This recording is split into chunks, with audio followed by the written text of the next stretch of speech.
After World War II, Boeing and Airbus rose as rival giants, reshaping commercial aviation with bold designs and global ambitions.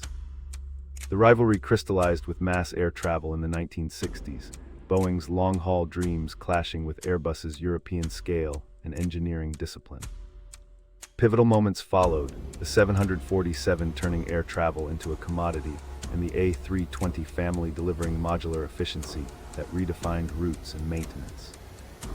Key figures like Bill Boeing and the leadership teams at Airbus steered strategic bets, from subsidies to alliances, steering market dominance. The clash reverberates through culture and economy alike, fueling innovation still felt in every passenger jet today.